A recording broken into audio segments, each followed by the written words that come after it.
All right, here we are. Welcome, everyone, to Books, Buddies, and Blanks, the book club podcast for the people who want to read but also feel like they just don't have the time, and where you get points for trying. We're your hosts, Maggie. And Theresa. And on today's episode, Books, Buddies, and the Audacity, we start the Odyssey strong and with a lot of thoughts and some big feelings. This is books 1 through 3 of the Odyssey that we're discussing. Yep. We also just read the introductions Yes. of our books. Well, I read mine a while ago, and I needed to refresh my memory. Yeah, and I read mine last night. So we have a couple thoughts, especially on the differences in our introductions and kind of the different things we gleamed from them. My introduction. Oh, yeah. So my introduction was by D.S. Carne-Ross, mhm. and my translation is Robert Fitzgerald, and then yours. Mine is the translation is from Robert Fagel, and then the translation's Robert Fagel, and the introduction's from Bernard Knox. And Yeah. mine was very long. It was like 65 pages. Mine was also very long. It was Which also 65 pages. which I was thinking because we try to limit ourselves to about 50 pages per episode or per reading session, and I was like, well, this is like also my 60-page introduction. Yeah, It I mean, did. the introduction. Oh, It was very helpful. It was just very funny that I was like, oh, this is a lot longer than I thought I was going to be reading. But it was still good. It was I really enjoyed mine. Psych, it's actually 100 pages this week. Starting strong. It's 50 for me, but I did need to like kind of skim through mine. Yeah. I like mine though because we were talking a little bit before we started live, but my introduction was a lot of talk about the history of the Greek language itself, and then what the history of like writing was also like in that time period. Um, and then I kind of a deconstruction of like the poetic structure of the epic. And some really neat theories on Homer as a poet, as a bard, whether or not he was literate or illiterate. Also, I learned, and maybe you knew this already, Maggie. I did not know Homer, at least the way he was depicted as a singular poet, was thought to be blind. I knew that I actually. did not. I also learned that he had a self-insert character. Oh, I didn't know that. What's his Yes. self-insert? So there's a my blind God. bard in both the Iliad and the Odyssey named Demodocus, and That was scholars believe that it is technically his self-reference. So he just wrote a self-insert, like, and it was me. I love that. Actually. I love that so much. Right? I was like, that's hilarious, and I had to make a That note of is that. I was like, that's my favorite thing now about Homer. See what you're discussing in your introduction is what I got from the introduction to my version of the Iliad, which is also by the same translator, Robert Fitzgerald, I believe. Yeah. And it was super helpful because it really like put the context behind like the actual language and the time period. It was super helpful. Yeah. This what I'm skimming and reskimming because I wrote my introduction notes in pencil. I don't know why, and my handwriting is already terrible. So Yeah. it's been fun trying to transcribe what did I actually think. This translation was really interesting because the person's very clearly studied the texts a lot. And that comes across very that comes across it very clearly. The only thing is it is a little bit it's a bit unapproachable as a new reader and Mm-hmm. as someone who doesn't have a background in the text already. So there were some things that I'm like, this doesn't actually necessarily help me get the context that I kind of got when I read the Iliad. And if I hadn't read that first, I would have. Felt like I would have missed a lot. There are some like there are some like similarities I think to your introduction is what we found. Yeah. Um, Especially in the fact that a lot of the Odyssey, there's lots of, is about courtesy and Mm-hmm. hospitality, what it means to be a good host, what it means to be a good guest, Yeah. and just and how that connects to their religious rites as well, and kind of that world. And then what happens when you're not a good host or guest? Yeah, and how that's just sort of an expectation, um, which I think is really neat because it marks a lot of course, Odysseus's journey of from Troy back home, and the fact Yeah. that he ends up being a guest quite a lot. Well, and even like Telemachus, Oh his yeah, son, his journey is also about being a host and being a guest. yes. So there's a lot of that, Um, especially in the beginning of the yeah, Odyssey. and that's not something I considered going into this because like I have absolutely no background in the Mm-hmm. Odyssey or the Iliad from any previous education. I Yeah. like knew of them. I knew kind of vaguely what they were about. Especially with the Odyssey, I knew it was like the quintessential hero's journey Mm-hmm. type thing. So having that context of like the how the customs really fit in and are a major part of the story, I think is was really Yeah. helpful. There's a really neat quote that my introduction takes from. Where is it? Oh, here we go. So a translation from another translator, Pope, writes, "Welcome the coming and speed the parting guest." So it's very much about, hey, we're always going to be very gracious, but we're also going to send you on your way. And I couldn't help have a chuckle at that because I'm like, that is not how we do things in the Midwest. Oh my god. There's no We speeding the parting guest. we literally have a concept called the Midwest goodbye, where you talk about saying goodbye, but then really you spend an hour to two Or more two. hours together talking, and then we're like, oh, we actually need to say goodbye and leave. But then you start talking about that again. Yeah. Then it's like a little bit later, it's like, all right, I actually have to go now. I have another commitment, or I have to get home. It's Yeah. like we actually need is for me especially. I actually need set appointments and set things so that I can be like, Yes. I, something else I have right. to do. I actually really need to leave now. Like, for real this time, I have to go.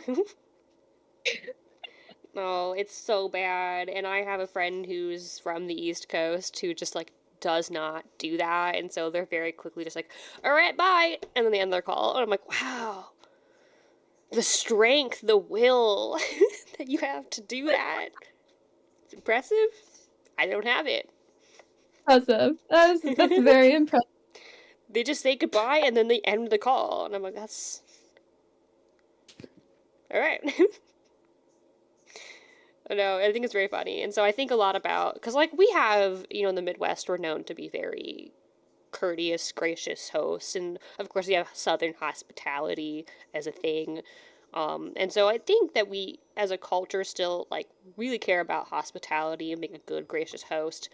I know it doesn't seem like it at It times, doesn't at but we really want. times. But I think it's also important that like they have this big custom within hospitality that the host always gives a gift to the guest, which is not something we do. Mm, It's usually the guest brings something for the host, at least in our I do culture that. and customs. I do as well. I know when Yeah. we invite people over for dinner, they usually bring like a dessert or like they'll bring wine or something, like just something small. Um, Mm, but within ancient Greek custom is very much like we, as the host, we give you a gift, a parting gift, and then tell you to vamoose, get out of here. um, Yeah. which is so very We see interesting. that in the first actually.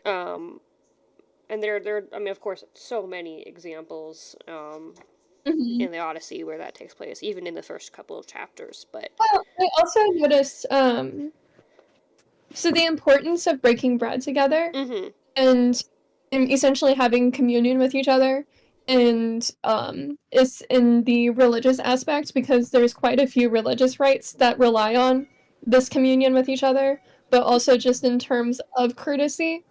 I think about this a lot because there's so many times when I am not able to do that Mm-hmm. because of food restrictions.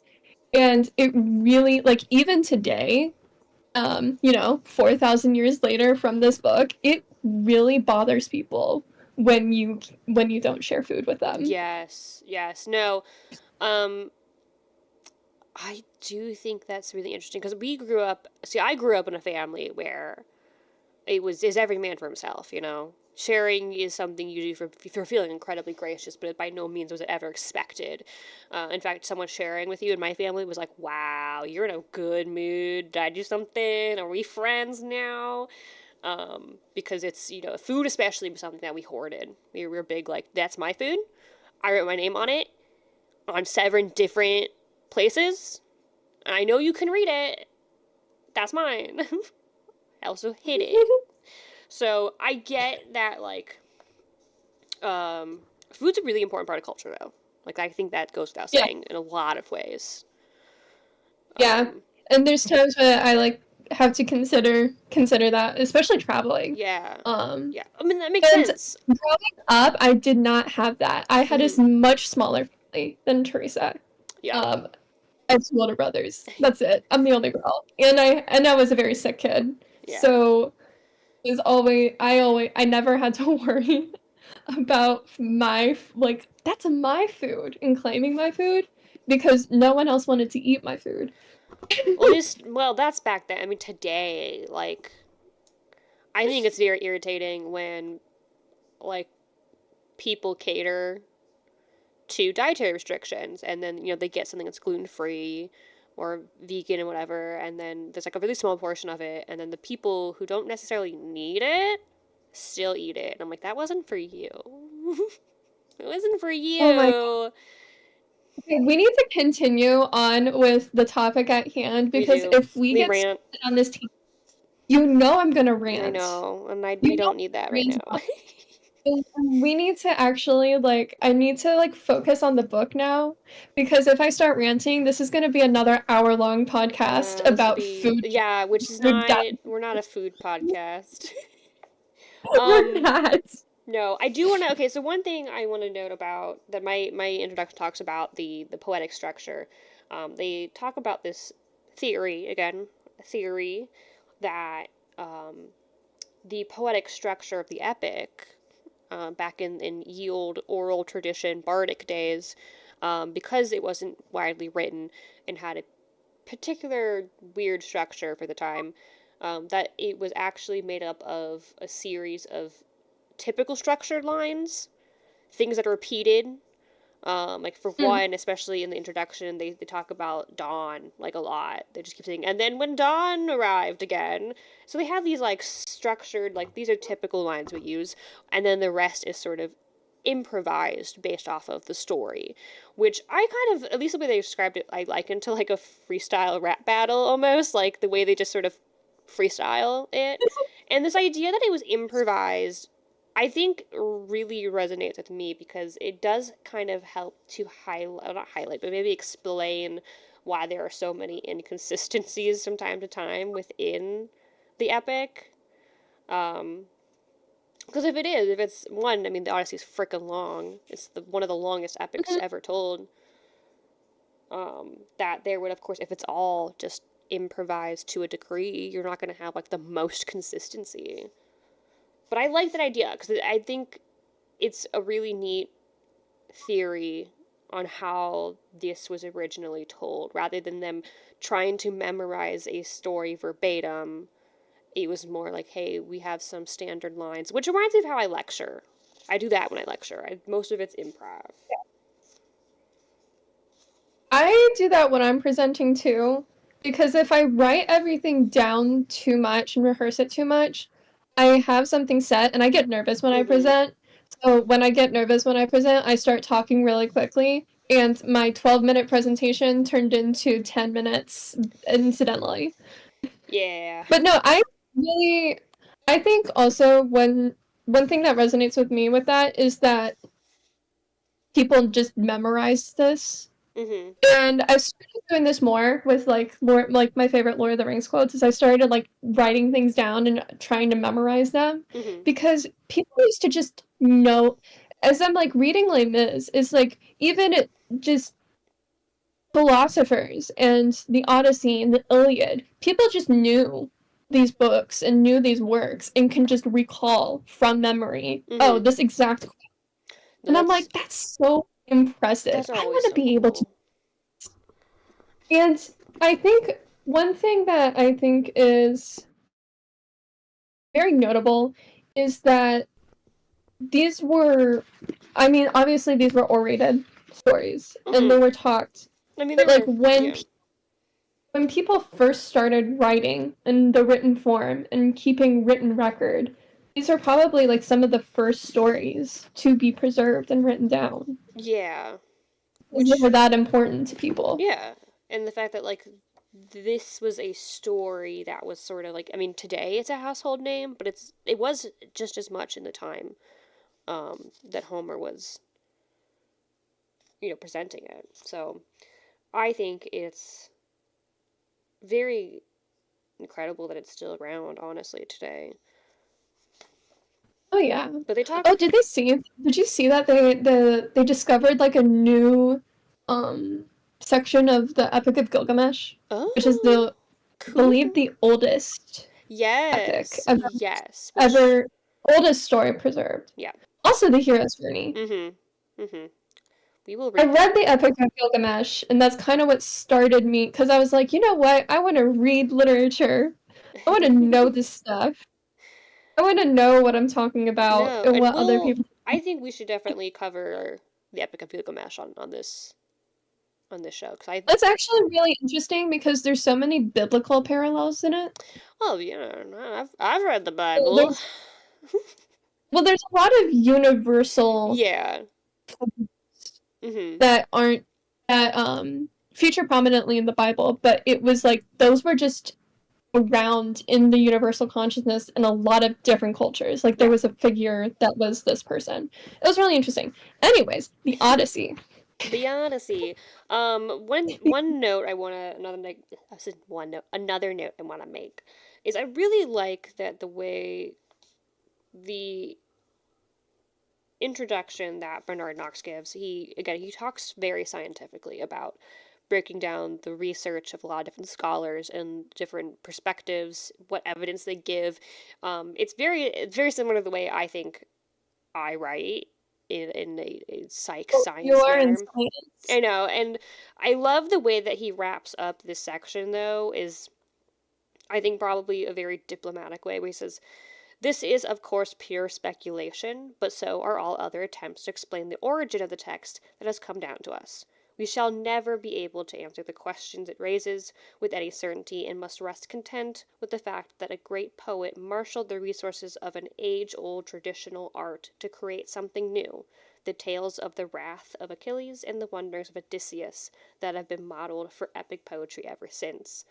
And I love that he's like, and you know what? At the end of the day, it doesn't matter which is the prevailing theory. It's still a theory. There's Mhm. really no like this is the hard core like what do they call it? Oh, I'm blinking on the word. When it's like Facts. no, like you have the original material Oh, and then you have yeah. fan fiction. Yeah. Yeah, no, the primary source. Yeah, what's the term I'm looking for? Um Canon. There we go. And There's no canon really to like the Greek myth because it's been told a million thousand different ways, even in the times in which it was, you know, born. oh yeah, local traditions, and on top of the other like main Yeah, traditions, and and that's it kind of wasn't universal. yeah, and that's kind of how I feel about the different translations of really old pieces of literature like this, where it's like, yeah, there's a billion different translations for the Odyssey, and you can have a favorite. I'm sure everyone does. We certainly have different opinions about the ones we're reading, but at the end Oh of the yeah, day, like none of these are like the right one, the proper one. yeah. It's like it's just a I different version. And I like mhm. the way that Bernard Knox approaches that as saying like, look, ultimately, we don't know, and we never will. My sorry. You're good. um it does note like Fitzgerald's like kind of the style of Fitzgerald's translation is within the larger context of it was first written in ancient Greek, translated into Latin, and Mm-hmm. kind of he also well, I think Fagles also translated the Aeneid, but kind of how it fits within the wider context of like this trilogy of epics, Mm-hmm. but also in the it is a little bit more interpretive rather than literal, but it understanding that certain phrases or lines may have different contexts depending on how they're presented. Mm-hmm. So it really is focusing more on the context of the story overall and kind of the flowing poetic structure as well, Yeah. rather than kind of just an exact literal translation, which I thought was really interesting Yeah. and kind of highlighted why sometimes we say different things Yep. when we're reading our different translations. Yep. That's a little nugget of gold. Yeah. All right. I think unless you have any final thoughts on your introduction, I think we go ahead and hop into it because I think if we spend so much time dissecting our introduction, we're gonna be We here. get into We do. I think we're doing a good job checking ourselves We are. right now. I want This so is the much best more. we've done. I want to rant so bad. All right. This is the best we've ever done. Mhm. All right. So let's go ahead and start with book one. And I know mine have titles. I don't remember if yours do, but the title of book I one for do. me is Athena Inspires the Prince. Mine is a goddess intervenes, so pretty much the What? same. Can I just say this is my um regularly scheduled, not scheduled. Oh, this reminds me of Lord of the Oh, Rings. yeah, there it is. Again, a drinking game that I could play and then die very Well, if quickly. you're drinking water, you're just gonna be really hydrated and need You to know pee soon. what? You know what? Maybe we do that with water. Maybe I need to drink more anyway. All right, Drinking a water bottle. I had my water. Because in both The Hobbit and The Lord of the Rings, we start the hero's journey with Mhm. a party. And in The Hobbit, much like the Odyssey, it's not necessarily an expected party. It was an unexpected party. Whoa, Uh, whoa. God, I have so many notes on this page. Um, the first page? huh? The first page? The second two pages, because the first page is like a what, like 10, Let's it's only like start. 15 Okay. lines. We do like bullet points at the end of each book just to like make sure we're on the same page of Mm-hmm. story structure Mm-hmm. before we get into the details. Yeah, All typically. right. So Story intro. yeah. I like, You want because to go? so this is kind of an interesting point that they made in my introduction was that um, typically within the structure of Greek poetry, they will talk to the muse and be like, "Hey, muse, tell the story," and they usually tell them like, "And start here and go from there." But the Odyssey is interesting in that it's like, "Hey, you know what, muse, start wherever you want, giving you freedom." Which I think is interesting considering how interesting of a story this is in that it is a journey. It's very much like a wandering, which I think is a Well, I fascinating way also to start. it's actually a really interesting point you bring up Mm-hmm. because it does the stories feel more like divine inspiration than Yeah. then the narrator is telling you a story from the Mm-hmm. narrator's point of view.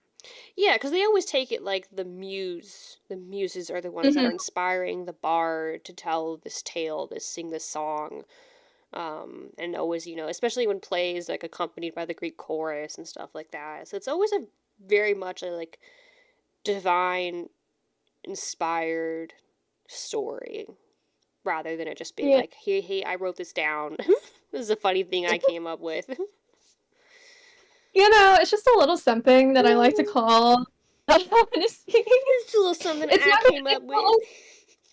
It's not like it's going to be one of the most important pieces of literature or anything. It's just something fun. Just follow me on SoundCloud. Um, and it starts with Telemachus. It starts with a general kind of, because they do a very, at least in mine, they give a very quick little like, oh, by the way, we're starting at the time at which Odysseus is stuck with Calypso. Currently, he's having not so great vacation. So he's stuck with Calypso. Calypso wants him. He's already married. It actually reminds me of another book I read called The Glittering Plain. If you were gonna say The Lord of the Rings, I was gonna leave. No, actually, it's one of the inspirations to The Lord of the Rings, called The Glittering Plain by William Morris. So, earlier than Tolkien. And so the way that story goes is the main character's wife is captured and he has to go, but the whole thing is basically this contrived plot for this woman to be with this man who is already married, and that's just not going to happen. So I thought that was really interesting that Odysseus is in the same position, because I think that was probably clearly inspired by that. Mm-hmm. So my bullet points for this first book are story intro. Yeah. We're starting about 10 years after the fall of Troy, right? 9 years? We're about 9 years post It's Trojan War. About 9 years is where we start this story, and then through other means we end up learning what happened over the past 9 years to Odysseus. Yeah, it's kind of like it's like one of those episodes where you start off with a really weird situation and then it goes 3 months earlier. Which I think is a really good point that I want to make. So as I mentioned in the first introduction episode we did, I'm a big fan of Epic the Musical. The Epic the Musical album follows a very strict chronological order of the story. It doesn't follow the actual story of the Odyssey as it's told.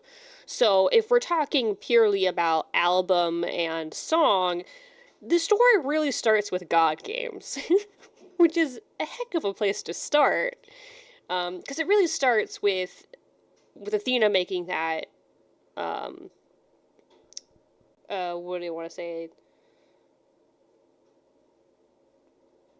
I'm blanking on words again. But she makes this commission to Zeus, like, hey, so he's been stuck there for 7 years with this lady that he's not into, and I think he deserves to go home at this point.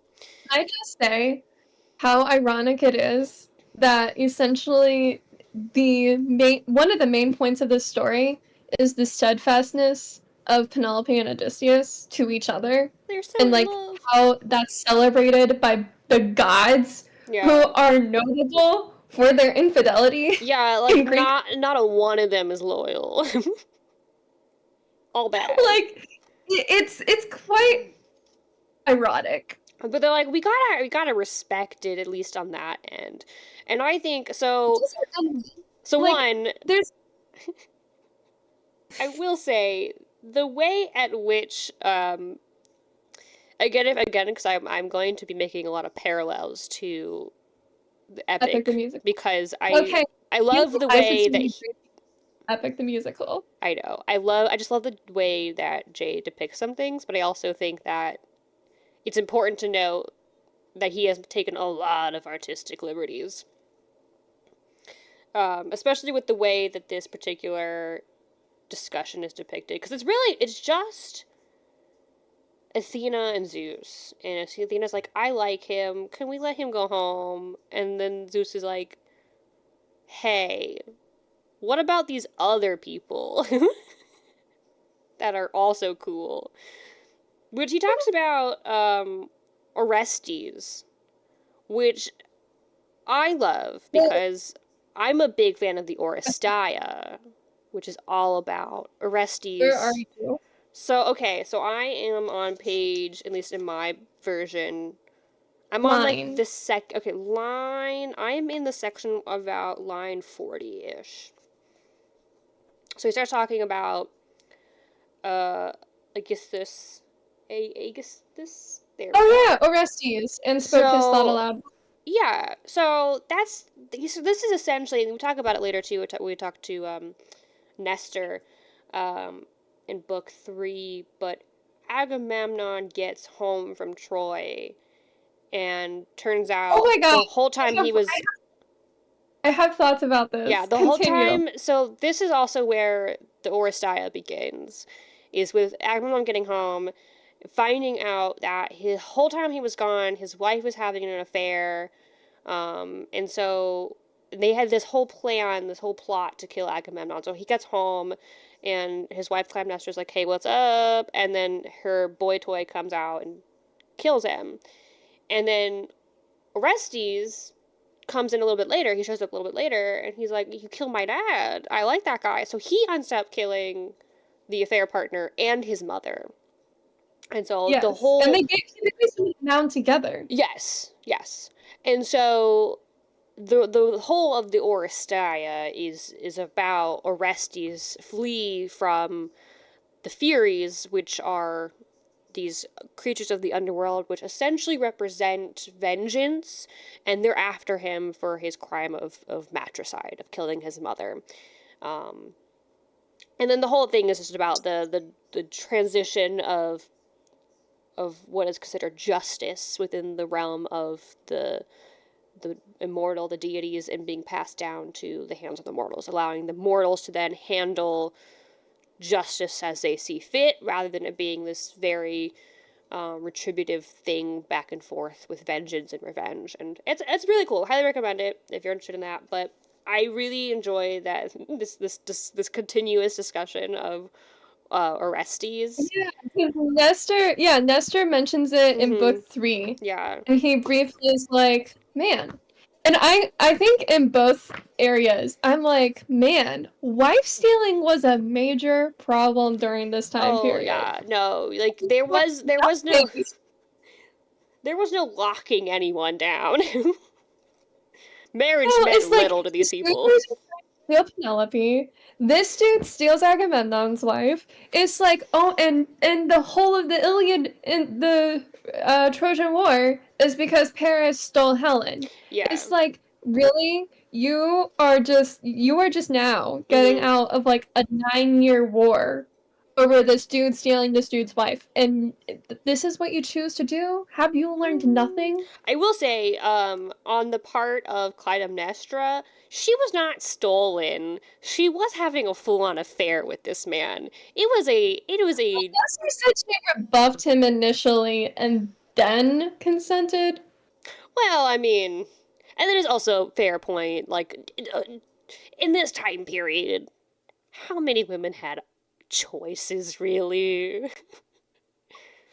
Well, Penelope does her darndest, I have to say. Penelope is an absolute queen. She is a queen. She's She's a literal queen. she's amazing. She's a literal queen. The queen, I love her. Oh yeah, Yeah, the other bullet points is um why and kind of why this episode is called The Audacity is because of the suitors. Oh my goodness. yeah, The suitors yeah, were literally the worst. The worst. They're just yeah. the worst. Again, to sort of It, give some background context for that, like they again, it starts off being like, hey, I want to save Odysseus, and then eventually Odysseus is like, fine. And so Athena, like, all happy, is like, I'm gonna go find Telemachus, because we're besties, because she's been spending the last few years training him in the same way she trained Odysseus when he was young. So this really starts off with, like... Oh, one point. Yeah. I just now caught this. So, Athena introduces herself and is basic as mentees. Yeah, she's like, incognito. As mentor, and I'm like, oh my gosh, is this where that comes from? Yeah, probably. But yeah, she takes the form of mentees and mentor a lot because she's like, I want to be incognito. But of course, Telemachus is kind of he clocks her. He's like, mentees. Sure. He's a very aware person. He's very smart, and they depict him as being what to say, of clear, sound mind is how they describe him, at least in my translation. Like, he's just a smart boy, which again, he was trained by Athena. What did you expect? And also, he's Odysseus's kid. Yeah. Odysseus is renowned for his wisdom and battle stratagem. Yeah. And I love that the first depiction we have of an interaction of characters, which is between Telemachus and Athena, is him immediately being like, I'm in host mode. Get over here. Take a seat. We're gonna get a feast for you, you quote unquote random stranger I've never met before.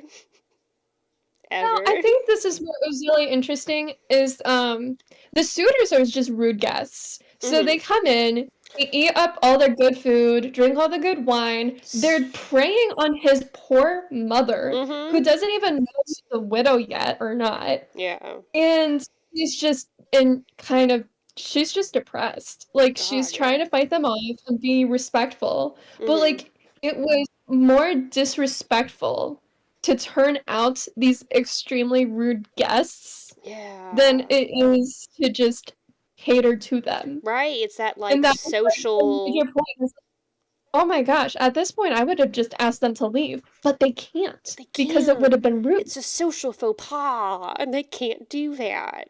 Even if they're royal, which is so irritating.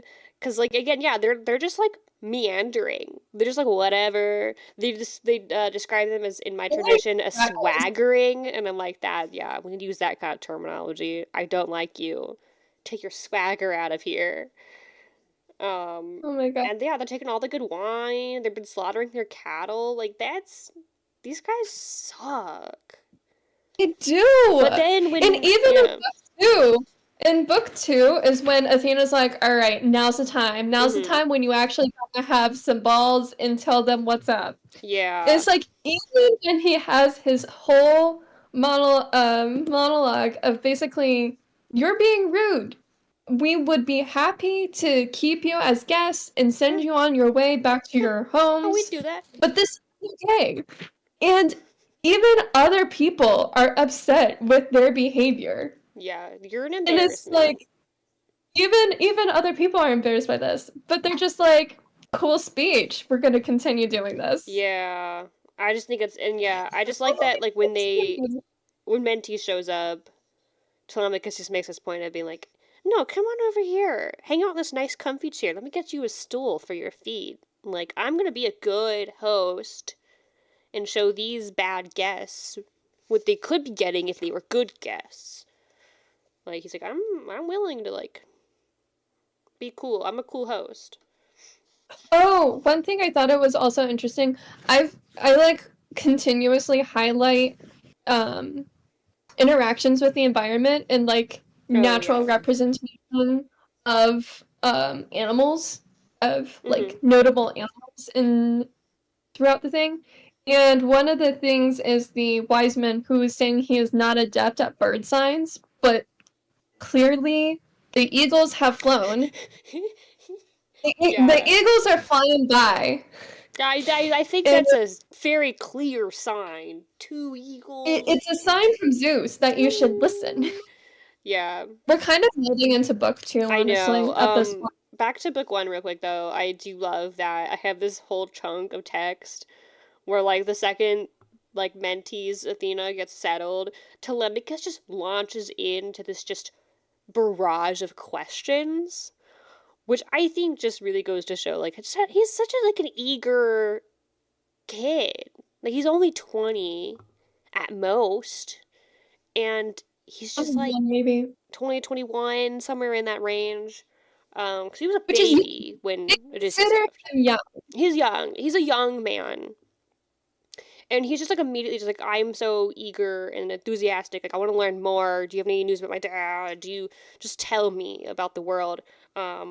Which again, if we're going to be talking about the epic, the musical, this is legendary. That's the song for this part. He's I don't have a ton of. It's more him. Where am I? I'm on. It's around line 200. I have a lot of more punctuations. It's more just he's telling Athena how bad things are without Odysseus. Well, no, he says, needs to know like once she sits down, he goes, enough, tell me about yourself now, clearly, point by point. Who are you? Where are you from? Your city? Your parents? What sort of vessel brought you? Why did the sailors land you here in Ithaca? Who did they say they are? I hardly think you came this way on foot. And tell me this for a fact. Now I need to know, is this your first time here, or are you a friend of father's? A guest from the old days? Once the crowds of men welcome, blah blah blah. So he just goes. He's just like question. Questions than you. Oh yeah, no, he got a lot of questions for mentees. I have less questions than you, but also there's a whole preface to the question barrage where he's like apologizing for speaking to her. Oh yeah, no, I got that too. Where he's like, oh my god, it sucks here. I'm so sorry. I'm so sorry. Anyway, allow me to pester you like a child. But her, for her part, because she likes him. She's like, this is a skill guy. He's cute. She's like, of course, I'll humor you. Yeah. And then we kind of move to, and then Penelope comes down because the minstrel starts playing a song about the Trojan War, and she's like, oh my gosh, you need to stop. You're making me cry. She's like, I'm depressed. Stop it. I don't want you here. I also love that Athena is very much like, because Telemachus is very pessimistic about his dad. He's very much like, Odysseus is dead. He dead. Well, okay. And Athena's like, there's a hey. There is a. Sorry, I don't mean to talk over you a lot. No, you're good. There is a difference in not knowing how someone died and knowing they died in battle. Because it was more dishonorable for his father to be lost than to know that he died in battle. So, like, if he died in battle, that would have been better. Yes, because then they would know where he is physically. The guy know where he died. And also he died with honor. He died with honor. It's kind of like okay, I have a note for that, but before that, I do like that Athena's like, actually, I'm going to tell you about this prophecy I'm going to make. Wink, wink, that Odysseus is coming home soon. Wink, wink. Like, she's very much like, yes, I'm getting this message from the gods. Where it's like, dude, it's not a freaking prophecy if you're making it happen actively. That's not how that works. And so he's like, okay. And then, later he talks about how like, all the fallout from, like, his father just disappearing at sea. And he says, and he'd have, like about him dying in battle, he says, and he'd have won his son great fame for years to come. And I'm like, bro, this is not about you right now. It's not about you. He's dead. In theory, at the time we're talking about this, but I just thought it was really funny that he was just like, how can I make this about me for a moment? Yeah. Well, he's young. He is young, and of course he does have that very upstart, young. Yeah, like he wants fame. He wants to be as great as his father. Well, okay, there is some of that is because he cannot take power of Ithaca without gaining fame. Yes. So a lot of these men, like, actually need to go to war and earn accolades in order to come back and have justification for their right to rule. It wasn't necessarily an inheritance game where he's the son of the king. He actually still has to prove himself to be the leader. He's not the leader right now. No, he's not. So there is justification for him being a little bit self-centered and being like, I need to do something. I need something, and quite frankly, my father just drowning at sea did me no favors. Come on, Dad, why couldn't you die a cool way? But I think that's part of his like in book 2. That's also part of the reason why he sets off in the first as well is to go find out, not only just to go find out where Odysseus is, but also to gain some recognition from very powerful men. And that's what like Athena tells him to do essentially. She's like, hey, all right, your dad's coming back, and I'm gonna here's what's up. All right, you're gonna go to these 2 places. You're gonna talk to these people. You're gonna get info. If he's dead, just come home and bummer town, I guess. We'll all be sad. Yeah. But if he is still alive, then you need to come back home and wait a year. That's my rule. That's my rule that I'm giving you right now. And he's like, all right. Which, like, it's his thing. He's like, I'm not ever going to question Athena. Which I made a note in here. It says, I have a note in here. I have Alta, always listen to Athena. It's a pretty wise thing to do in this one. I thought it was really funny, and so in book 2, I'm kind of moving on to book 2. Okay, right now. I still have lots of notes for book 1. I will. Okay. Good. One last side note I'll say about this discussion with Athena is that between her and the suitors, I really don't like the way they talk about Penelope as just like being a problem. They're just like, yeah. If Odysseus is dead, we'll just toss her off to some other guy. Thank you for reminding me about this. Oh my goodness! Thank you for reminding me about this. Yeah. Holy shit! Sorry, I wanted to swear, but the way they're just like, give her back to her dad. She literally is doing nothing. She's literally just there. She's not doing anything. She's not bothering anyone. Yeah. Like, she's literally mourning the possible death of her husband. And they're just like, get over it. Well, to be fair, it's been 9 years. Not that I'm saying that that's an excuse to be like, move on, babe. But like, I think it's so rude that they're like, yeah, and if Odysseus is dead, just like, give her back to her dad. Then her dad could choose some guy for her to marry. Oh, okay.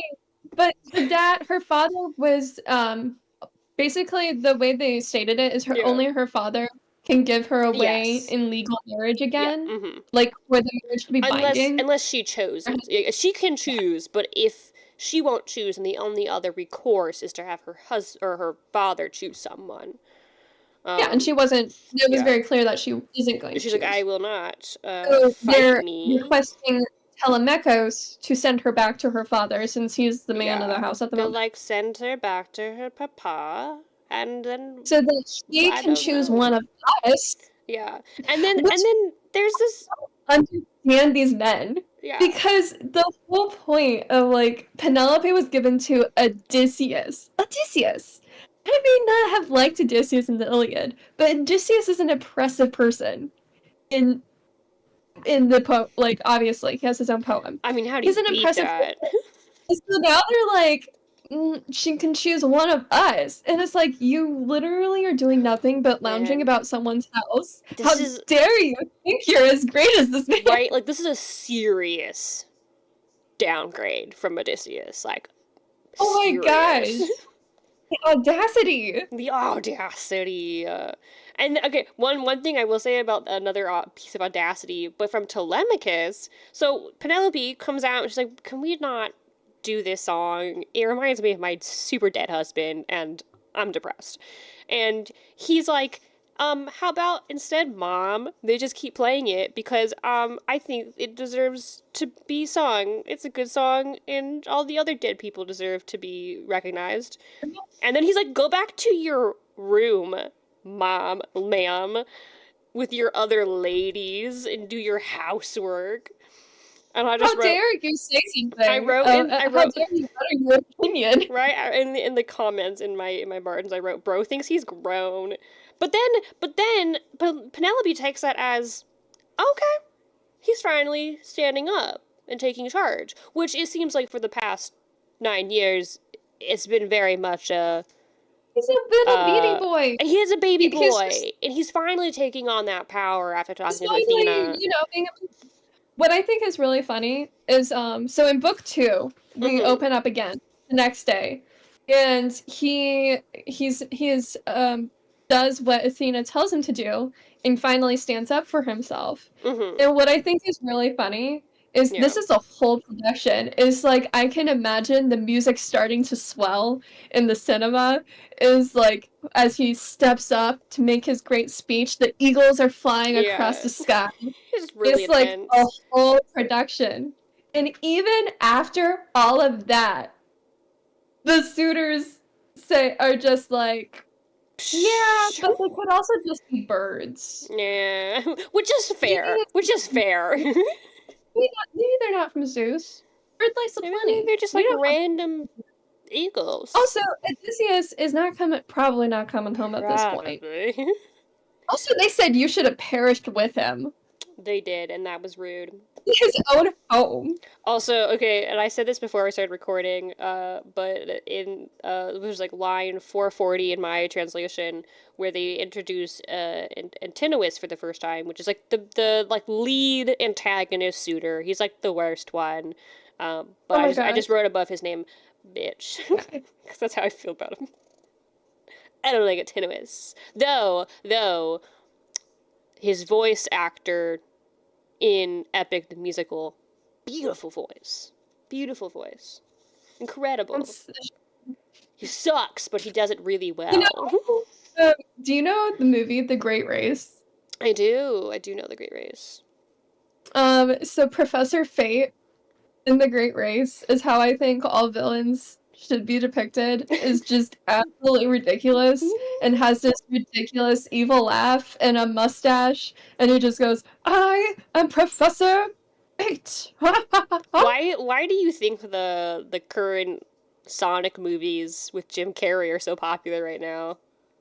He has I've never seen. Okay, so I'm not a Sonic fan, so this is all very tangential as a person who plays games. I have not consumed Sonic media in any capacity. I know the evil guy, the big evil guy in the Sonic world.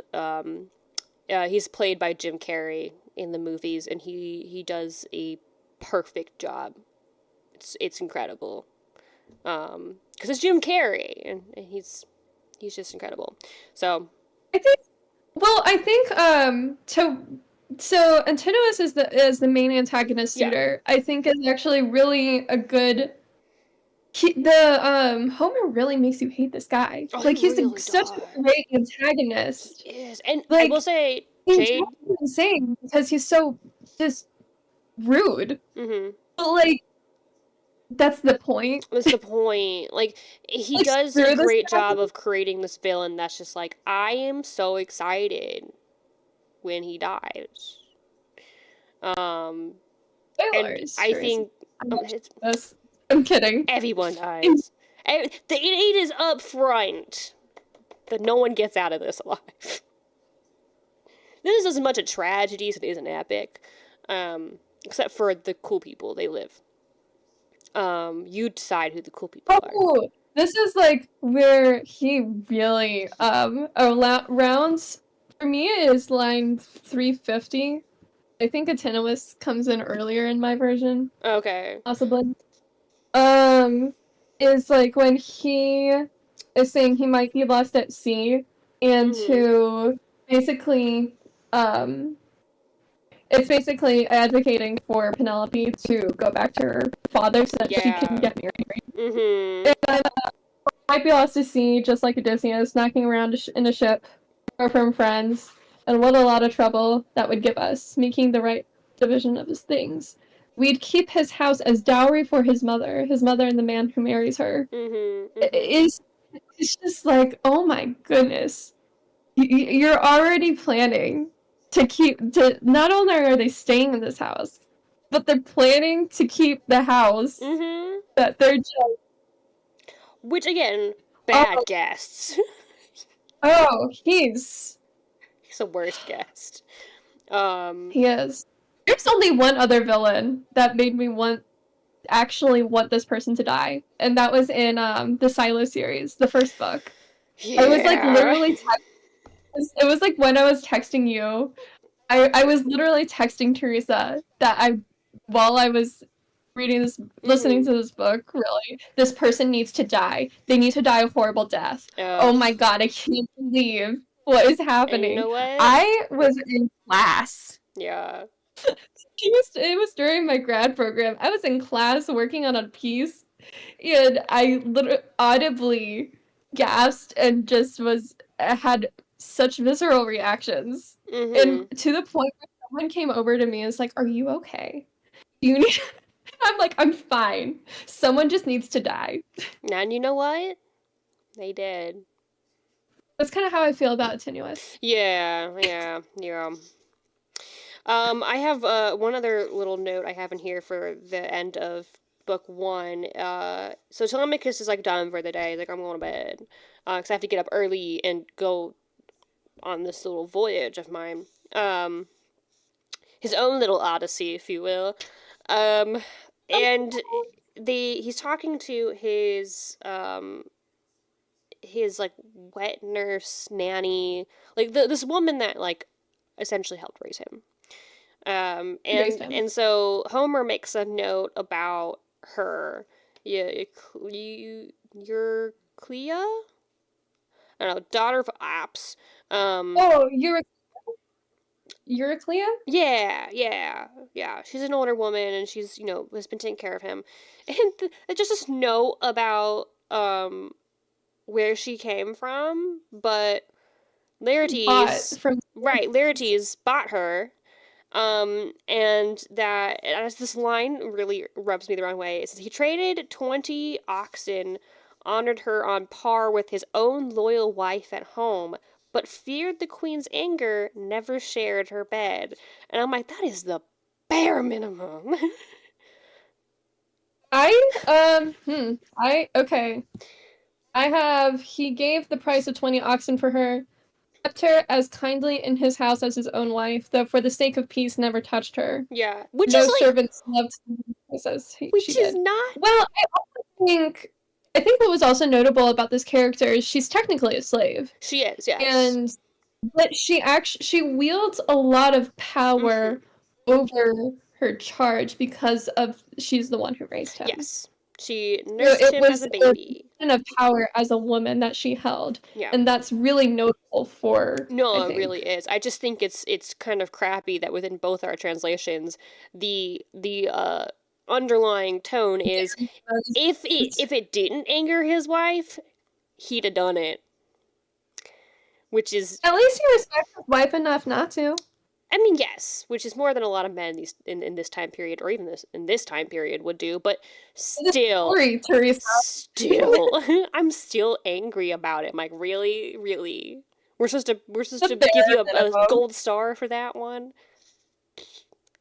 That's how What's I really feel. funny is as I go along reading, I'm like, whenever I start a new book or a chapter, well, these are books instead of chapters. Yeah. It's like you can totally tell I'm like annotating, highlighting, and then like there hits a point where it just drops off because I'm just so engrossed in reading it.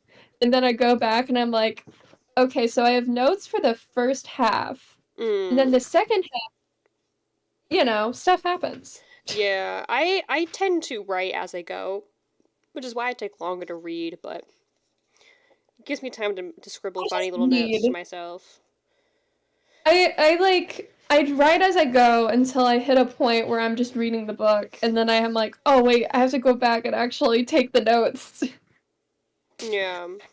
All right, so I'm ready to hop into book two. If you are. Then in book I know you have. I had notes for book one still. I'm ready now to move on to book two, which in my translation is titled Telemachus Set Sail. the hero's son awakens. Cool. All right. I like that it opens up with that passage when young Dawn with her rose red fingers show Okay, once more. Like that just repeats over and over again. I keep reading that, and part of me, especially the Midwesterner part of me, well, mostly just someone who lives in Ohio, is, man, they must have had great weather consistently. I mean, it's Greece. Yeah. They have nice weather there. Consistent weather. Good. Do you know what the weather was today? It rained all night until about 8:30, and then that rain froze, and within an hour and a half turned to snow, and we got like 4 inches of snow in just a couple of hours. Still snowing. Rain to snow. Where I am. Now it's going back to rain, and it's melting, and I'll probably freeze overnight. It's a whole thing. Yeah, no, so you know, reading about dawn and good weather. Yeah. It's notable. It is very much like, oh man, I wish. Why do you think Midwesterners go to Florida in the winter? This is epic. Anyway, yeah, so Telemachus is pretty much like up and at 'em, first light, time to get out there, seize the day, get on that boat. And Athena's there, with under the guise of mentor now. She kind of collected a crew of about 12 people. Mm-hmm. So he has, 12 is a very notable number. Yeah. I think in a lot of universal ancient texts, it's a very universal number because there's like 12 apostles, 12 constellations. Like 12 is a significant number. Yeah. And but what I find interesting is that with Telemachus, it makes 13. Yep. And in The Hobbit, they specifically needed Bilbo as the 14th member because 13 is an unlucky number. Yep. Okay, 1 minute. Need a drink. All right. Keep me hydrated. Unlock your full potential. So yeah, so she gathers all those people up, and so they're up there, and God, who is it? Who starts giving that speech early on? Oh, what's his name? No, Old Lord Agapius. Oh, he's the father of one of the suitors. Yes, and also that guy that got killed by the Cyclops. So he was Lord Agapius. Yeah, so one of his sons. I apologize for my pronunciations. I would just like right. Antiphus, one of his sons, was on Odysseus's ships, and he was one of the ones. That doesn't end well for him, does it? No, he's the last one that gets eaten by the Cyclops. He was that close to dying somewhere else. But yeah, he's one of the first to get got. Yeah. It's too bad, because his dad seems like a really stand-up guy. He does, especially since his other son, one of the suitors, sucks.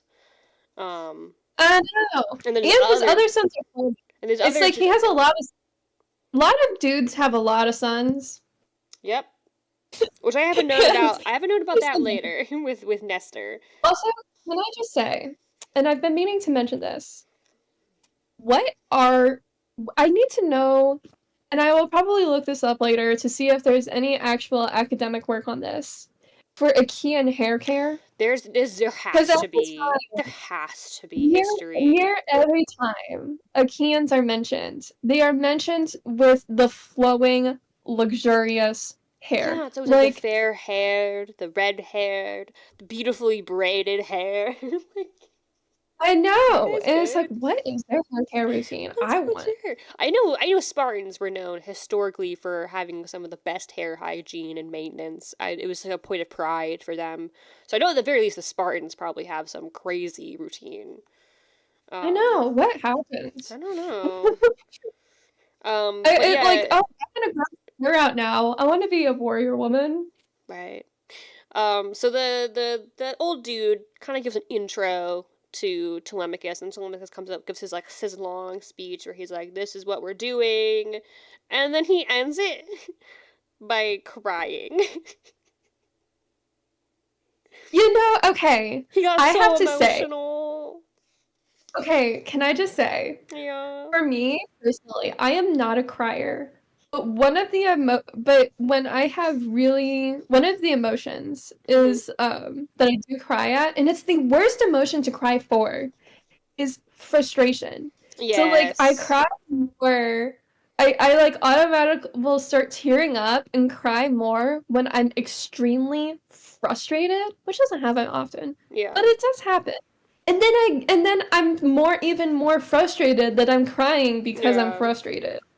So honestly, kind of can Yeah. relate. Wait, and honestly, it does say that this is an emotion stemming from anger. He gets angry and to the point where he's like, you know, really, So does Telemachus yeah. when he makes his speech. Yeah, yeah. So, well, that's what I was talking about. Telemachus gives that speech. He gets really worked up and angry, and then he cries. And I just wrote in the margins, "Poor baby telemarketer, sweet baby." Okay, stop calling Telemachus a telemarketer, okay? He has his own town name. Aw. But and then, you know what though? You know what turns it around a little bit for me? And by turns it around, I mean I'm back to his defense. Is Antinous opens his freaking mouth. Oh my He goodness. decides that he has to put in his 2 cents. Tenuous is literally the I just worst. wrote "bro, shut up" in the margins. Um, Dude literally says Athena is like, bro literally says, like, the gods are on my side. Y'all see the eagles you'll see the launching eagle. from the You'll mountain. see the. Yeah, and then he This, also. that's like, can I just say? Yeah. So in Beowulf, this is also a carryover to Beowulf. Because I did a whole piece on Beowulf. I basically did Beowulf for a science illustration because I can make an argument for it. Mm-hmm. Because I could do it. All right. Yeah, I did it because I So the could. and it is noted to be a deathly omen, and so the deathly omen that the eagles represent carries over hundreds of years into the future to Beowulf, because the only mention of animals in Beowulf is when Beowulf dies after being slayed by the dragon, and it's Mm-hmm. talking about the omen of death that it brings because people are going to attack them now. And the carrion animals, which are the wolves, the eagles, and the ravens, were all signs on banners because they were specifically thought of as deathly omens and had a lot of negative connotations around them. But I thought that was really interesting. Okay. Yeah. Anyways, No, you're good. yeah. So yeah, and Antinous does his little like, his little tantrum. And then he like, of course, calls out that Penelope has been, you know, her whole ploy was like, I'll choose one of you when I'm done with the shroud that I'm leaving, and then every night she like pulls it out so that she has to start over. And apparently she's been doing Also, that for 3 freaking years. I just gotta say, after 3 years, like before that, I think you should have tuned in. Like, man, there's been no progress on this shroud for three I years. I don't have know how questions. literally state we don't know what the process is, but after 3 years, we know that something's up. Right? So like they even acknowledge their own ignorance in this matter. How did it take you 3 years not to connect those dots? And then of course he has some fancy words for how like cool she is and how like of course everyone wants her. But hey, you should also just like kick her to the curb, send her back to her dad. And I love Telemachus's like very cool response, just like, bro, I'm not kicking my mom out of her house. That's messed up. Which is fair. He's a good boy. Also, so after his whole speech and Mm-hmm. the suitors go back to their partying, Yeah, and after he's like, the Eagles. I'm off. Hey guys, let's set sail. I thought it was notable that he washes his hands in the Mm-hmm. foam of the Grace Sea before he sets off. Yes. Yes. He like kind Because it's kind of like a this is more blessing he's asking from like Poseidon almost. Like, yeah. hey. Well, I thought it was really funny because the first time I saw the ocean in years, I Mm-hmm. was with my sister-in-law, and I literally that's what I do. I can't explain why I do it. I just do. As I just like go out, walk up and put my hands in the water And I'll walk back. And then Inga just looks at me. She goes, "Oh my god, your brother did the exact same thing." You gotta touch the ocean. Yeah, it's just the ocean. Also, the Pacific Ocean's freaking freezing. That is the only ocean I've ever touched. Hmm? Wait, no, wait. Atlantic is the only ocean you've ever touched? Yes. Yes. Yes. Oh god, my geography for oceans is bad. Um, I know you've never been to California. I've never been to California. I've only ever been to the East Coast. And, well, you've been to Utah, but Utah is landlocked. That's not. I'm talking about oceans. I've not No. touched an ocean in Utah. That's the only Western state you've been in. Actually, fun fact: Utah used to be covered by oceans. There was in the middle of America millions of years ago, before the Rocky Mountains were formed. There was an ocean there. It was a shallow sea, essentially. And then the Rocky Mountains formed, and the land started pressing up. The water was drained, and that's how the desert was formed. So there's still a lot of fossils and reefs, like land formations that used to be full-on reefs. That's millions of years ago. That's very okay. Neat. That has nothing to do with what we're talking about. It was a cool side note. Anyway. Also, something was interesting. Okay, I need to do some information searching. Because how do you get hydrated from drinking wine? Whenever I drink wine, I get like dehydrated. So what is the winemaking process here? Well, from what it seems, again, this is very much like I don't know, except for when I'm reading, but it seems like they have some sort of liquid that they then dry out and then break up into a powder, and then they use that they hydrate the powder to make the wine. Oh, so which is really impressive. It's very impressive. I mean, it's very similar to a lot of old paint making techniques. Yeah. It's called mold wine because it's mold. That's how you mold paint. I do know they had to sanitize the water and essentially with alcohol. But there's also like points like in book 3 where they actually noted that they used pure water for something. Okay, never mind. I solved my own question. Yep. Well, that was a cool little thing. I could probably ask my mother-in-law. Also, she would know more about wine. Yeah, your mother-in-law would know. She would know, if anyone. There's also a lot of barley meal, which means that I could not survive in this time period. Yeah. Would have died in infancy. Yeah, I'm sorry. I would have too, though, to be fair. I wouldn't have made it. Most of us wouldn't have made it. Yeah. Actually, I probably could have made it. I would have just been, like, very blind. You guys are all, like, freakishly strong, as natural selection made it so. Heck yeah. Alright, so... Yeah, so they decide to... They're off. They're like, the suitors go back to being... Oh, it's a fast black ship. I thought that was funny. Because in a... Right, it's also a fast ship with black ship. Okay, right. Okay. So yeah, facing the sun. Oh, also, they travel east, and in both The Hobbit and The Lord of the Rings, all the adventures are also traveling east. Give me a moment. Okay. So, yes, they set off, and concerned about the amount of water you're getting, so maybe I should mention it a few more times so you get a good 32 ounces.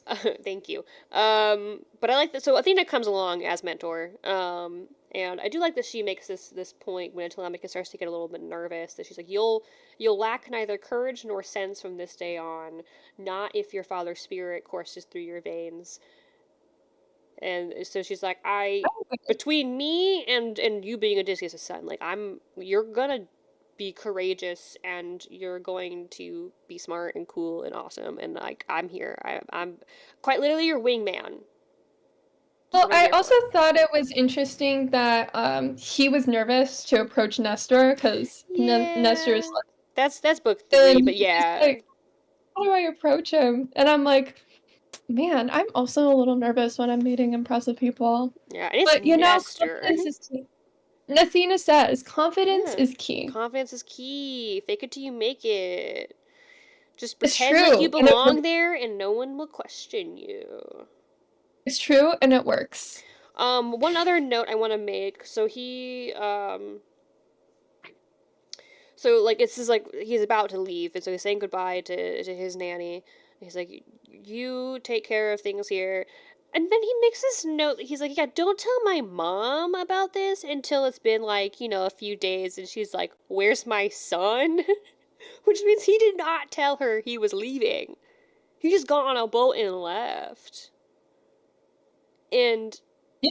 and I guess his expectation is that for it says 10 or a dozen days that she's just gonna do her thing, not think about her son. And then eventually after like a week, like, hey, has anyone seen my kid anywhere? And then of course his maid is supposed to be, yeah, so about that, Telemachus left like a week ago. He's gone on boat, left. Sorry, you're alone here with all these weird guys. So yeah, that was kind of uncool. I was kind of like, are you for real right now? You just did? You didn't even leave anyone to make sure they didn't do anything? Right? Like, no one, like, other than the maid to stay behind and be like, hey, take care of my mom.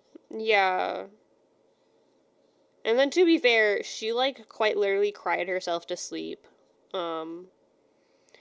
Which is a bummer. I feel real bad for Penelope. She's just doing her best. And then I like at the end, so like near the end of book 2, this is line 447, 446. The palace Athena sped away in the lead as he followed in her footsteps, man and goddess. And my only note here is again from the epic, the musical, in Warrior of the Mind. Hold on. Now I'm taking a drink of water. Oh, thank you. This is the game we're playing now. We drink anytime I mention Epic the Musical and anytime you mention Lord of the Rings. But in Word of the Mind, Odysseus says, goddess and man, bestest of friends. And so when it says man and goddess for Athena and Telemachus, I just wrote bestest of friends in the margins. Well, I also think it's interesting because in book 3, towards the end of the book, the rest of the company are around his age. Mm-hmm. So the rest really are boys. They are. And so, but besties. Also says the rest are boys who shipped for friendship's sake, no older than Telemachus, any of them. Yeah. And my note was, so a fellowship, you might say. So a fellowship. Okay. So book 3. He now arrives at Pylos. So my book is called King Nestor Remembers. That's the title of this book for me. Mine is The Lord of the Western Approaches. Oh. Can I just say, I specifically looked this up before I started talking to you. So the map of the Aegean. Yeah. Aegean. Typically how it's pronounced, but I could be wrong. I have been before. Aegean. So the map of the Aegean Sea, actually, other than maybe slight coastline changes because of ocean rise and fall, it has remained the same since the story was told. Yes. So I think that's also a very neat point. Also, my translation came with 3 very well done maps. I only have one map. I have the Homeric. It's called Homeric geography. So this is the geography as it were at the time. So I've got mainland Greece. Yeah, I have the Peloponnese, and I've got the Aegean and Asia Minor, and a quick little snapshot close up of Troy. Ooh. I have the superior map edition. You do have the superior map edition. Okay. One thing that I kind of don't like being in the 21st century is I have absolutely no concept of how long things actually take to go from place to place. Yeah. Especially being from America, where like we can go and get in a car and drive 2 hours to get to another state. Mm-hmm. So it's like when we arrive in Pylos, that's overnight from Ithaca. Well, I mean, I don't think it's overnight because it's, oh my Is god, it? that's one. Yeah. So I have like no concept There's of like no how much time context for how much time that took, but if I am looking at my map and I am judging that out appropriately, it's like 400 miles of open. 400. It's like 100 miles. Not based on mine, because Pylos is all the way down there from the island of Ithaca. And if I'm using Yeah. my key correctly, And that's like like a diamond, black diamond. I have no idea how to pronounce that. um It's by a fair eye. huh. Because mine It's is like men. fair eye is in between Sparta and Pylos. Maybe we need to take a picture of the map we have and send it to each other. Because mine is. So Ithaca's in the Ionian Sea. And then. Yes. What? And then. Yeah, Ithaca's in the Oh, Ionian Sea. mine is on mine says Mediterranean Sea. Oh, interesting. Yeah. Okay, I'm sending you my. One second. I would send you a picture, but the lighting in this room is not great, and I don't want to get up and turn on the light. I didn't do that for you, so I don't expect you should do that for me. Awesome. Okay,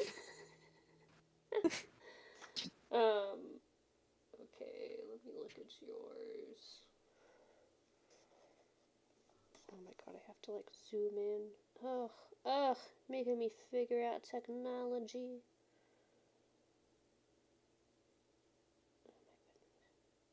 Okay, but point being is that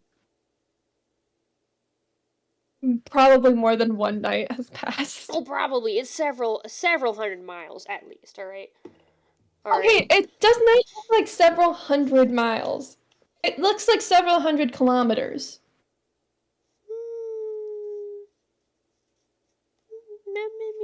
I mean, okay, alright. I'm taking a picture of my book now. I just sent you my picture of my map. I know. I want to send you mine, though, so we can compare notes.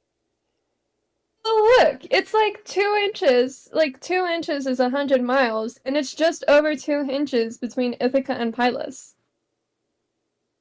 When you do the direct route of a straight line. Yeah, and again, on mine, it's showing it being as, like, more like 200 miles. Okay, I'm looking this up. Oh, go for it. Go for it. This is the real content everyone wants. It's us debating how long it would take to get from Ithaca to Pylos. We're dramatic. That's fine. This is for Sophie. This is for our other friends who knows that we will not let this go. No. How far away is Pylos from Ithaca?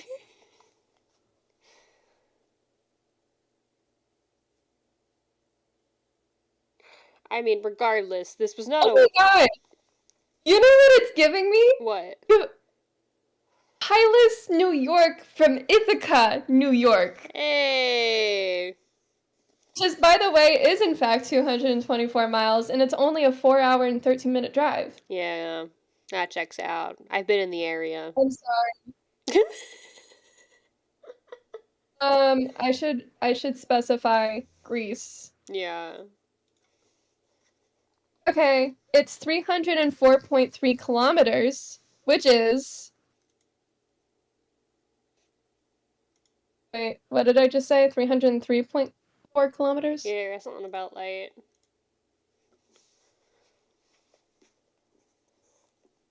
$188 miles. Yeah, it's around 200 miles. Okay, but But keep in mind, it still. does say 188 miles. Yeah. But still. That is not a one night, like, trip. This was not like oh, we got on the Not boat, we in that got there in the time period. morning. Not in that time period, no. No. So they get there, and Nestor is doing this Teresa, you whole. have the same scale as I do. Yeah, alright, look. My Villages spatial 100 reasoning miles. is terrible. Terrible. Did you? Okay, what you do is you take your fingers I and trace the 100 miles. know. I didn't do it right, okay? It's dark in here. Um, all right. I'm just giving you a hard I time, know, I honestly. know. All right, book 3. So, 3. so Nestor is doing this ritual prayer He's a feasting. people of religious ritual. The very religious people. They're doing this whole thing to Poseidon. They're like, "Hey, Mhm. Poseidon, don't Honestly, they need to, because don't destroy." Poseidon does not like Odysseus. He doesn't. He doesn't seem to like a lot of people, except the Ethiopians, which is where he is currently, hanging out with the Ethiopians. Because like they have this whole thing for Yeah. him, and so he's over there chilling with them and their feasts. But Nestor is of course giving you know a fancy ritual for him. Which Honestly, I have a question. What is up with them and thigh bones? oh, that was the most, that's like the most rich part of the animal. Okay, So, so they're like, just it's like because it's the most precious part. That's mm-hmm. probably, yeah. Okay, I Because was that's, wondering. it's noted in the Bible too, I believe. Okay, I was wondering. I was like, what is their obsession with thigh bones? They good? It's Um, also the place, I think it's also the place with the most meat, because when you think, mm, like, chicken, oh, no, yeah, never mind. Chicken yeah, is the most meat, but, yeah. But people do like, chicken thighs is the richer, it's richer, the chicken thighs yeah, are richer. yeah. Makes sense So it has now. to do with, flavor, and, Yeah. so, They that's also it. like to chop off tongues for sacrifice. Kind of a weird Um, thing. tongues are still a delicacy in a lot of parts of the Yeah, I world. know it's weird. I I think if mean, prepared, I think like most things, if prepared well, you probably don't notice its tongue. no, probably not. And to be fair, it's a very fascinating organ. Very weird. Very Also, cow cool. tongues are huge. Yeah, they are. They are. So they're probably like, here's this big old slab of tongue for you. Um, yeah, so and then so they arrive and they're on the beach and Nestor sees them and of course their first reaction is, "Oh, well, let's be good hosts." So they like welcome them in. They're like, "Hey, what's up? You're a cool. We don't know you yet, but you seem like a cool guy, and we do this for strangers. We're just like super hospitable to strangers. We're like, we're cool. We Well, and don't have also stranger danger here." once Nestor knows that it is Telemachus, son of Odysseus, Yeah. heir to the throne of I'm Yeah. kidding. Okay. That's another drink, Teresa. That's a Lord of the Rings Yeah. reference. Yeah, I know. All right, I have something to say, but give me a minute. Okay. So they invite him in, and they're like, "Hey, since we're doing this offering, why don't you say a prayer to Poseidon?" Which I'm like, "That's funny, cause he hates your dad."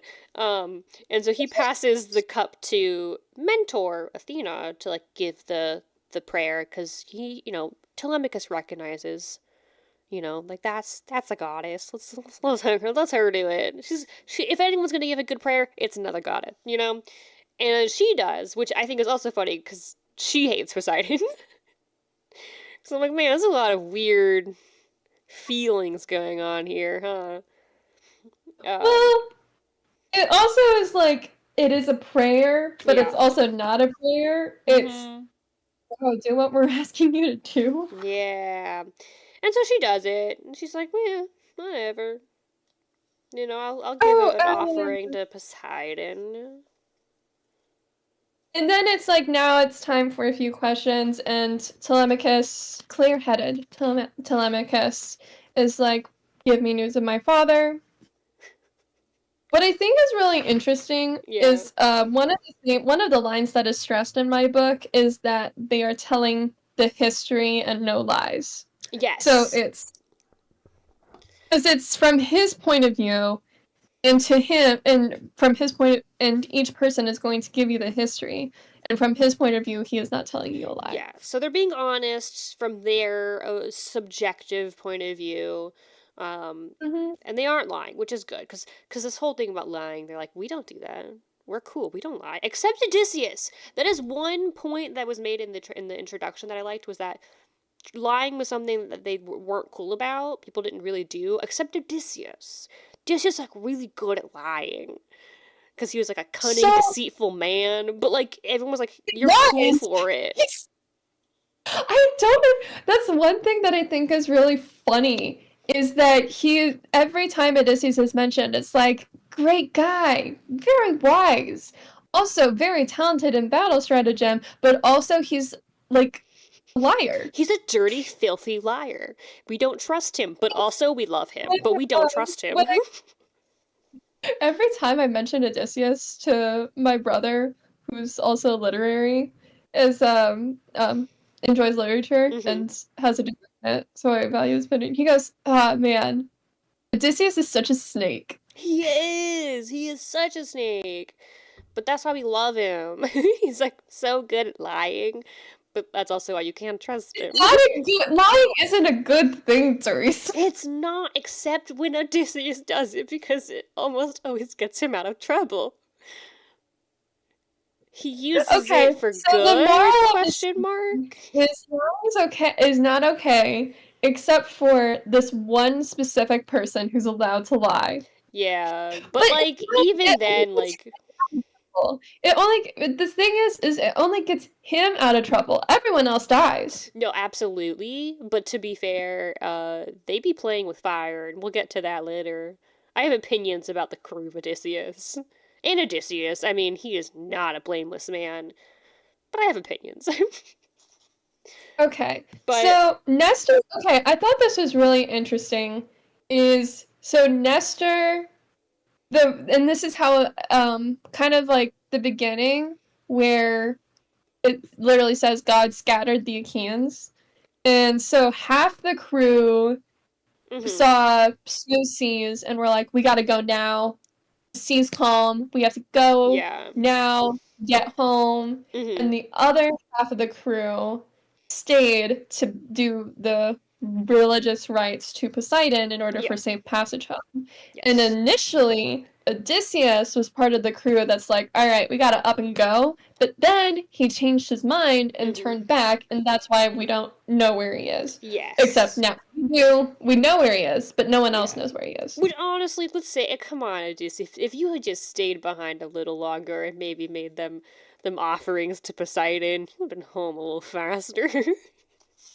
Also, I thought it was really interesting that so the crew that left was the one with Menelaus. Yes. Menelaus was the crew that left. Agamemnon was the one that stayed behind. Yes, Agamemnon stayed behind. Menelaus, he did have some troubles. He ran into some trouble where he was on the Isle of Syria. Okay. I'm pronouncing it Syria, but I doubt it's Syria, like modern day Syria. It's spelled with a P. P-S-Y-R-I-A. Oh, yeah. Yeah. So, Patroclus keeping the Isle of Syria off to port. I think wayfinding, especially in this time period, extremely impressive. Oh, yeah. Because I have no sense of direction. Same. So watching other people have sense of direction is impressive. In, like, the open ocean, like, I can barely figure out where I need to go, like, in a new building with like, signage. There were enough islands to be able to be like, you can go from coast to coast, and as long as you keep this coast to your right, you are headed in this direction. But also, how do you know that's the coast? It's not like someone's holding up a sign that says, hey, this is Pylos. You know what? That's exactly what happened to freaking Christopher Columbus. He just showed up and went, yeah, this is India. Sure. This is definitely India. I was heading for land. I found land. It must be the land I was looking for. Duh. 100%. Okay.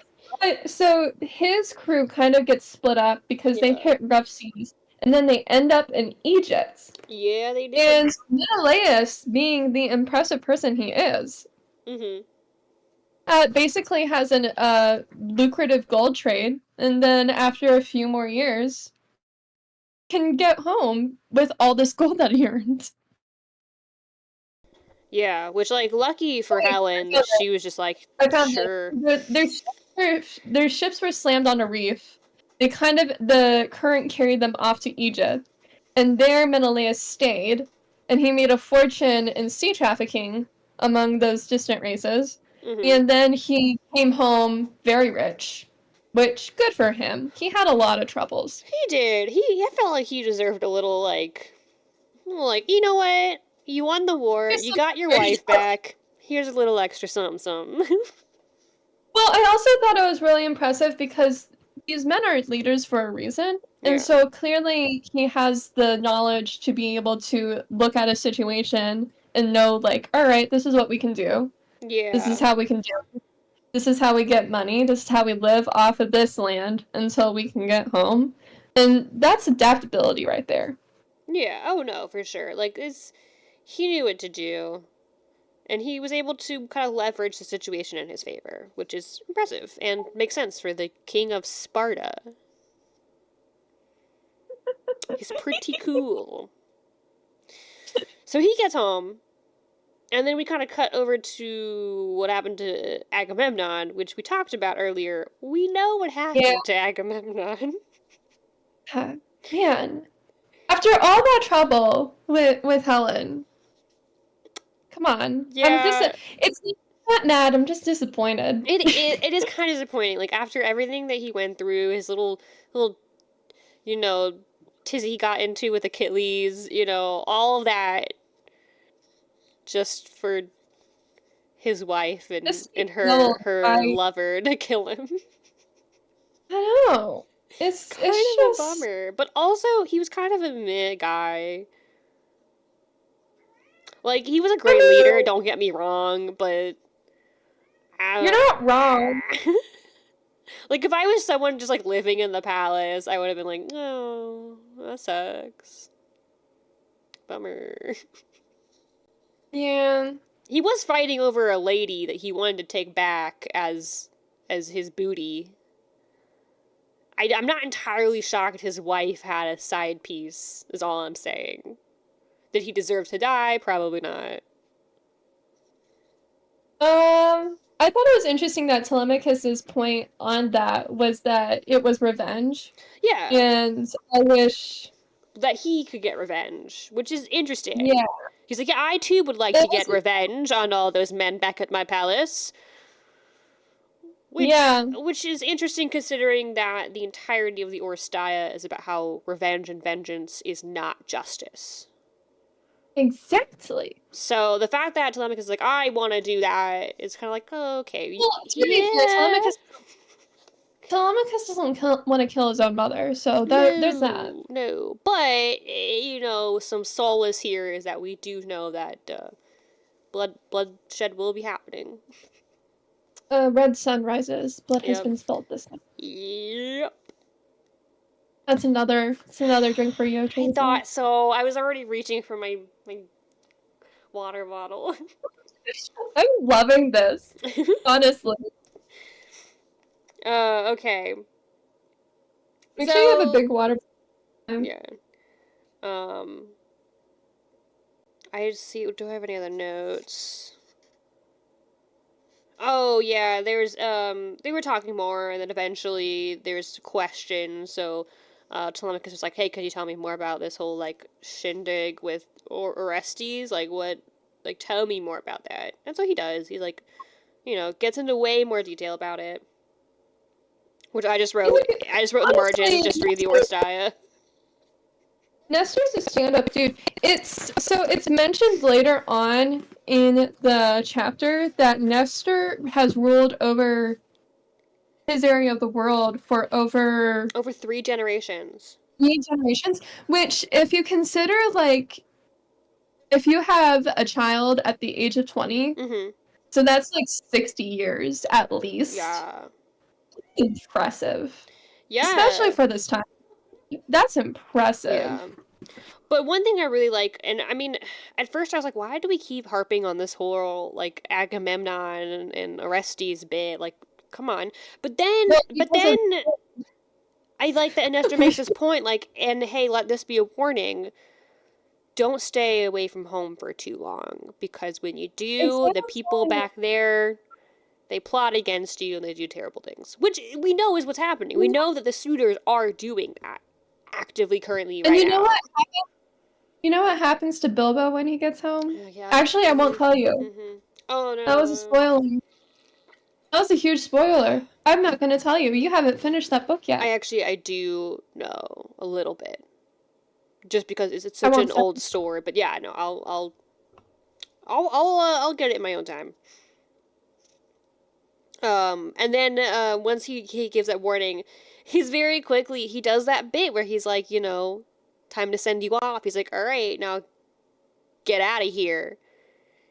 Go. Well, get out of here. I know. It was, so the person, he lets him know that the person he needs to speak to about Odysseus is Menelaus. And he's like, yeah. And Menelaus, Sparta, when you look on the map, is on the same island. Yeah, so he's like, you should get going so you can go talk to Menelaus about this and see him. Yeah. Well, he stays the night. He does. He and his friends. And he gets, I will say, Nestor gets very offended. He gets very offended because Telemachus is like, all right, yeah, then I'll go talk to Menelaus. And he's like, whoa. I would be remiss as a terrible host if I didn't at least let you stay the night in my palace and not on your creepy, dank ship. He also has an impressive palace. He does. His lots of sons. Lots of sons. Man's got sons for days. A lot of thrones in his throne room. Yeah, a lot of thrones. A lot of sons. Yeah. And they end up having a little feast. What's also funny is also mention of birds. Athena left in around line 400. Yes. Athena left them singing a seahawk and a clap of wings. Yes, which Nestor immediately is like, that's freaking Athena. And Athena came to my fancy prayer ritual, which is kind of like, it wasn't about you. Sons. He lends Telemachus his sons and a bunch of chariots, because he's the prince of charioteers. He is. So he gets chariots. He gets him some thoroughbreds. He does. Horses. And he's like, I'm just gonna set you up. We're gonna get you over there. But before you go, maybe we should have a little religious sacrifice for Athena. Because, you know, she was just here. Wink, wink, nudge, nudge. Wink. And she does come back. She comes back to be like, all right, yeah, I'll come back and do your whole ritual thing. Because that's what we do. And that's the first mention. The ritual to Athena is literally the first mention that women are present I have that note down here. It says, finally a mention of the women. Because he talks about his sons, like, all the time, and finally goes, oh, yeah, Nestor had daughters, too. Anyway, list them. Well, the women gave a wail of joy during the ceremony. Yeah. And Polycaste?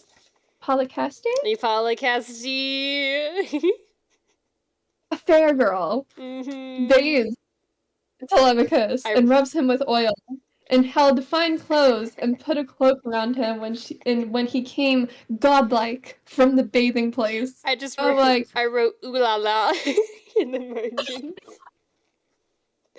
I was like, ooh. Okay. Fancy.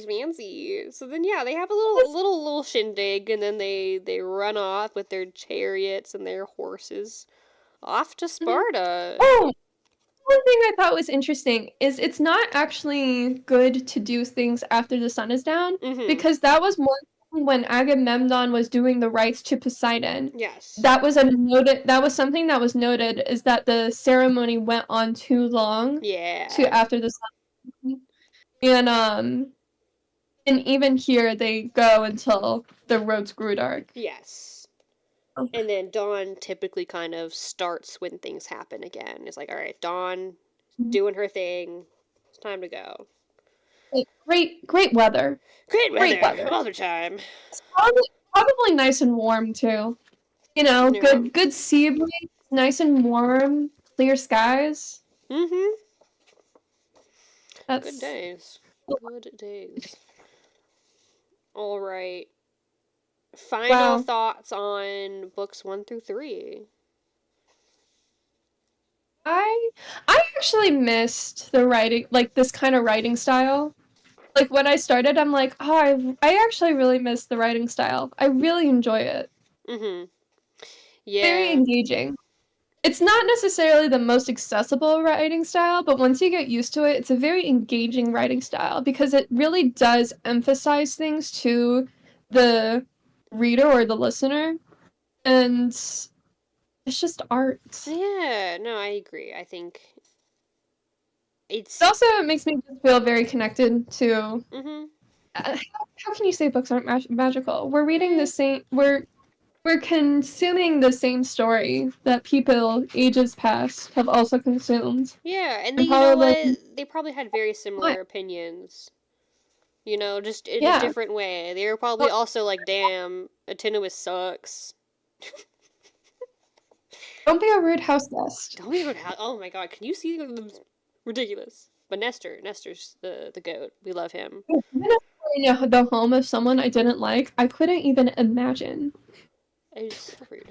So rude. Can't even imagine the being that rude to someone. Yeah.